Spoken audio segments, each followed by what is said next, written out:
Hi friends, എല്ലാവർക്കും പുതിയൊരു വീഡിയോയിലേക്ക് സ്വാഗതം. ഞങ്ങളിപ്പോൾ നിൽക്കുന്നത് മന്നലാംകുന്ന് ബീച്ചിലാണ്. ബീച്ചിനോട് ചേർന്നിട്ട് ഫോറസ്റ്റിൻ്റെ ഒരു സെറ്റ് അറേഞ്ച് ചെയ്തിട്ടുണ്ട്. അത് കാണാൻ വന്നിരിക്കുകയാണ് കേട്ടോ. മുതിർന്നവർക്ക് 100 രൂപയും കുട്ടികൾക്ക് 80 രൂപയാണ് ടിക്കറ്റ് റേറ്റ് വരുന്നത്. വൈകിട്ട് 5:30 കൂടിയാണ് അതിനുള്ളിലേക്ക് കടക്കാനുള്ള എൻട്രി ടൈം. അതനുസരിച്ച് വേണം നമ്മൾ വീട്ടിൽ നിന്ന് ഇറങ്ങാനായിട്ട്. ഞങ്ങളിത് കാണാനായിട്ട് നേരത്തെ വീട്ടിൽ നിന്ന് ഇറങ്ങിയത് കൊണ്ട് തന്നെ 10 മിനിറ്റ് പുറത്ത് ഞങ്ങൾക്ക് വെയിറ്റ് ചെയ്യേണ്ടി വന്നു.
നിങ്ങളെല്ലാവരും ഇതുവരെ കണ്ടുകൊണ്ടിരുന്ന കാഴ്ച വലിയൊരു കാടിനെ ചെറിയൊരു കാടാക്കി മാറ്റിയാൽ എങ്ങനെ ഉണ്ടാവും, ആ ഒരു സെറ്റപ്പാണ് ഇത്രയും നേരം കണ്ടുകൊണ്ടിരുന്നത്. കുറേ മൃഗങ്ങളും പക്ഷികളും അവരുടെ ശബ്ദങ്ങളും ഒക്കെ ആയിരുന്നു. അത് കഴിഞ്ഞിട്ട് അതിനോട് ചേർന്നിട്ട് മറ്റൊരു റൂമുണ്ട്. ആ റൂമിലോട്ട് ഞങ്ങൾ മാറിയപ്പോൾ അവിടെ നല്ലൊരു കൂളിംഗ് ആയിരുന്നു കേട്ടോ. നിലത്തൊക്കെ എന്തോ ഒരു ഷീറ്റൊക്കെ വിരിച്ചിട്ടുണ്ട്. ആ റൂം മൊത്തം ഒരു കൂളിംഗ് ആയിരുന്നു. അപ്പോൾ തെന്നി വീഴാതെ പ്രത്യേകം നമ്മൾ ശ്രദ്ധിക്കണം. ഒരു നിലൊക്കെ ഒരു വെള്ളം പോലെ ഒരു മഞ്ഞ് പോലെയൊക്കെയാണ് അവിടെ കിടന്നിരുന്നത്. പിന്നെ ഈ ഒരു ട്രിപ്പ് ഏറ്റവും കൂടുതൽ എൻജോയ് ചെയ്ത് പാത്തുമാണ്. വെക്കേഷൻ ആയതുകൊണ്ട് തന്നെ ഈ ട്രിപ്പും അവൾക്ക് ഒത്തിരി ഇഷ്ടപ്പെട്ടു. അപ്പോൾ വലിയവരേക്കാൾ കൂടുതൽ ഈ ട്രിപ്പ് ഇഷ്ടപ്പെട്ട കുട്ടികളായിരിക്കും. അവരുടെ മനസ്സിൽ അവരുടെ ഇമാജിനിലുള്ള ഒരു കുഞ്ഞൊരു കാടിനെയാണ് അവിടെ സെറ്റ് ചെയ്തിരിക്കുന്നത്. അപ്പോൾ ഞങ്ങളിങ്ങനെ ഓരോ തമാശയൊക്കെ പറഞ്ഞ് കോമഡിയൊക്കെ പറഞ്ഞ് ആ കൂളിങ്ങുള്ള റൂമിലും കുഞ്ഞു കുഞ്ഞു മൃഗങ്ങളൊക്കെ അവിടെ ഇവിടെയൊക്കെ ഉണ്ട്. അത് തലയാട്ടുന്നുണ്ട്. അപ്പോൾ അതിനെക്കുറിച്ചൊക്കെ പറഞ്ഞാൽ ചിരിച്ചുകൊണ്ടിരിക്കുകയാണ് കേട്ടോ അങ്ങോട്ടും ഇങ്ങോട്ടും. പിന്നെ പെട്ടെന്ന് നമുക്കിങ്ങനെ ലൈറ്റുകൾ അങ്ങോട്ടും ഇങ്ങോട്ടൊക്കെ മാറുമ്പോൾ നമുക്കൊരു പേടി പോലെ തോന്നും. പക്ഷേ കുഴപ്പമില്ല, ഞങ്ങളൊക്കെ നല്ലപോലെ എൻജോയ് ചെയ്തിട്ടുണ്ട് പാത്തുവിൻ്റെ കൂടെ.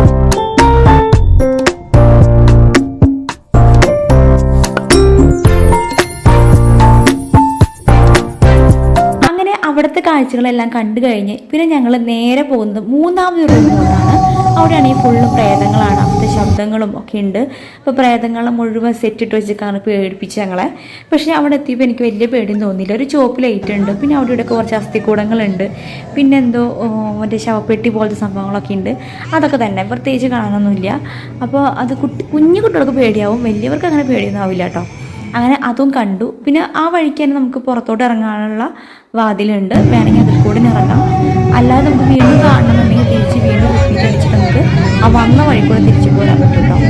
അപ്പോൾ ഇതൊക്കെയാണ് കാണുന്ന കാഴ്ചകൾ. കണ്ടില്ല നിങ്ങൾ, കുഞ്ഞു മക്കൾ എന്തായാലും പേടിക്കും.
കാഴ്ചകളെല്ലാം കണ്ടു കഴിഞ്ഞപ്പോൾ ഞങ്ങളിതേ പുറത്തോട്ട് ഇറങ്ങാണ്. വന്ന വഴി അതേ വഴി കൂടിയാണ് തിരിച്ച് പുറത്തോട്ട് പോകുന്നത്. അപ്പോൾ എന്തായാലും കൊടുത്ത ക്യാഷിനുള്ളത് മുതലാക്കിയിട്ടുണ്ട്. അത്യാവശ്യം ഞങ്ങളവിടെ എൻജോയ് ചെയ്തിട്ടുണ്ട്. പിന്നെ ഞങ്ങൾ പുറത്തോട്ട് ഇറങ്ങി പോപ്കോൺ വാങ്ങിയിട്ട് ഞാനും അമ്മയും പാത്തും ഷെമിറാത്തയും കൂടി കഴിച്ചുകൊണ്ടിരിക്കുകയാണ്. പിന്നെ അവിടെ കാർണിവൽ കൂടി നടക്കുന്നുണ്ട്. താല്പര്യമുള്ളവർക്ക് അതിലും കൂടി കയറാം. ഞങ്ങൾ അതിൽ കയറിയില്ല കേട്ടോ. ഞങ്ങളൊക്കെ കണ്ട് എൻജോയ് ചെയ്തു. പിന്നെ ഞങ്ങൾ എല്ലാവരും കൂടി ചോളം കഴിച്ചുകൊണ്ട് ഇങ്ങനെ സംസാരിച്ച് അങ്ങോട്ടും ഇങ്ങോട്ടും കാഴ്ചകളൊക്കെ കണ്ട് കുറച്ച് നേരം നടന്നു.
കാഴ്ചകളെല്ലാം കണ്ടതിന് ശേഷം ഇഷ്ടപ്പെട്ടതൊക്കെ വാങ്ങിക്കഴിച്ച് ദാഹത്തിന് വെള്ളമൊക്കെ കുടിച്ച് അങ്ങനെ ഞങ്ങൾ നേരെ പോകുന്ന കടലിൻ്റെ അടുത്തേക്കാണ്.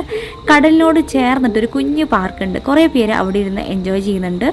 അപ്പോൾ ഞങ്ങളിത് കടലിൻ്റെ അരികിലേക്ക് പോവുകയാണ്. കുറച്ച് നേരം ഒന്ന് കടലും തിരമാലയെല്ലാം കണ്ട് ഒന്ന് ആസ്വദിക്കാമെന്ന് വിചാരിച്ചു. പാർക്കിലോട്ട് കയറാനായിട്ട് ചെറിയൊരു എൻട്രി ഫീസ് ഉണ്ട്. ഞങ്ങൾ പാർക്കിലോട്ട് കയറിയില്ല കേട്ടോ. ഇടയ്ക്കിടയ്ക്ക് വരുമ്പോൾ പാർക്കിൽ പോയി ഇരിക്കാറുള്ളതാണ്. അപ്പോൾ അതുകൊണ്ട് തന്നെ ഈ പ്രാവശ്യം നമുക്ക് കുറച്ച് നേരം ഇഷ്ടപ്പെട്ട സാധനങ്ങളൊക്കെ മേടിച്ച് കഴിച്ച് കടലിൻ്റെ അരുവത്തൊക്കെ പോയി ഒന്ന് എൻജോയ് ചെയ്യാമെന്ന് വിചാരിച്ചിട്ട് പാർക്കിലോട്ട് ഞങ്ങൾ കയറിയില്ല. കടൽ കാഴ്ച കാണാനായിട്ട് ഞങ്ങൾ നടന്നു നീങ്ങുമ്പോഴാണ് പാത്തുവിൻ്റെ ഇക്കേനെയും ഫ്രണ്ട്സിനെയും കണ്ടത്. അപ്പോൾ ആ പിള്ളേരായിട്ട് കുറച്ച് നേരം വർത്താനൊക്കെ പറഞ്ഞ് പരിചയപ്പെട്ടു. നല്ല അടിപൊളി വൈബുള്ള പിള്ളേരാണ് കേട്ടോ. അങ്ങനെ ഞങ്ങൾ നേരെ കടലിലോട്ട് പോവുകയാണ്. അപ്പോൾ പാത്തുവിന് ഒരു ചെറിയ ഷോപ്പ് കണ്ടപ്പോൾ ചെരുപ്പ് വാങ്ങണമെന്ന് പറഞ്ഞിട്ട് അവിടെ കയറി. ലാസ്റ്റ് മൂപ്പിൾക്ക് ഇഷ്ടപ്പെട്ടില്ല, അധികം ക്വാളിറ്റി ഒന്നും ഇല്ല പറഞ്ഞിട്ട് ചെരുപ്പ് വാങ്ങാതെ ഞങ്ങൾ തിരിച്ചു പോന്നു കേട്ടോ. എന്നാലും 2-3 ഇട്ട് നോക്കി ട്രൈ ചെയ്ത് നോക്കി, ഇഷ്ടപ്പെട്ടില്ല. അപ്പോൾ ഞാൻ വിലയും നമ്മൾ വിചാരിച്ച പോലെ ആയില്ല. അപ്പോൾ പിന്നെ വേണ്ടെന്ന് വിചാരിച്ചിട്ട് ഞങ്ങൾ ഇങ്ങോട്ട് പോന്നു. ഇനി കുറച്ച് നേരം കടൽ കാഴ്ചകളും കടലിലെ തിരക്കുകളൊക്കെ കാണിച്ചു തരാം.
കടലിൽ വന്നിട്ടൊന്ന് കാല് നനയ്ക്കാതെ പോണത് ശരിയല്ലല്ലോ. അപ്പം ഞാനൊന്ന് കടലിലിറങ്ങി എൻജോയ് ചെയ്തു. പാത്തു ആ സമയം കൊണ്ട് എന്തോ ബബിൾസ് എന്ന് പറഞ്ഞൊരു ഗെയിം കളിക്കുന്ന സംഭവം ഉണ്ട്, അത് മേടിക്കട്ടെ പറഞ്ഞിട്ട് അവളത് വാങ്ങിയിട്ട് അവളത് എൻജോയ് ചെയ്തുകൊണ്ടിരിക്കുകയാണ് കേട്ടോ. പിന്നെ അമ്മയും ഷിംറാത്തി എന്തൊക്കെയോ സംസാരിച്ചുകൊണ്ട് നിൽക്കുന്നുണ്ട്. പിന്നെ പരിചയക്കാർ ഒത്തിരി പേരുണ്ട്, അപ്പോൾ എല്ലാവരും നമ്മളൊന്ന് സംസാരിച്ചുകൊണ്ടിരിക്കുന്നുണ്ട്. പിന്നെ പാത്തുവിൻ്റെ കയ്യിൽ നിന്ന് അമ്മ ആ കളി സാധനം വാങ്ങി അമ്മ ട്രൈ ചെയ്ത് നോക്കുന്നുണ്ട്. ലാസ്റ്റ് പാത്തുവിന് കിട്ടാൻ ചാൻസ് ഇല്ല തോന്നുന്നു. അമ്മയും താത്തയും കൂടിയിട്ട് മിക്കവാറും പാത്തുവിൻ്റെ ഈ കളിപ്പാട്ടിൻ്റെ കയ്യിരിപ്പാക്കും എന്നുള്ള കാര്യം ഉറപ്പാണ്.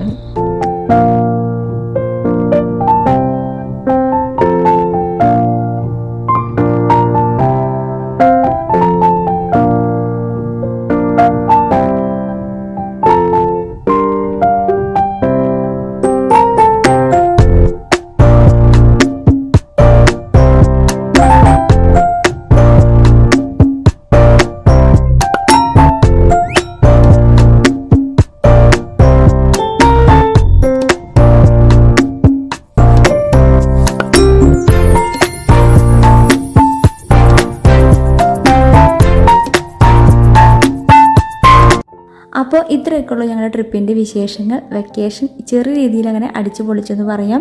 പാത്തു ഒരുപാട് എൻജോയ് ചെയ്തു. അപ്പോൾ ഇന്നത്തെ കുഞ്ഞു കുഞ്ഞേ നല്ല നല്ല നിമിഷങ്ങളാണ് നാളത്തെ നല്ല ഓർമ്മകളായി മാറുന്നത്. അപ്പോൾ മറ്റൊരു വീഡിയോ ആയിട്ട് വരുന്നവരെ tata, bye bye, see U.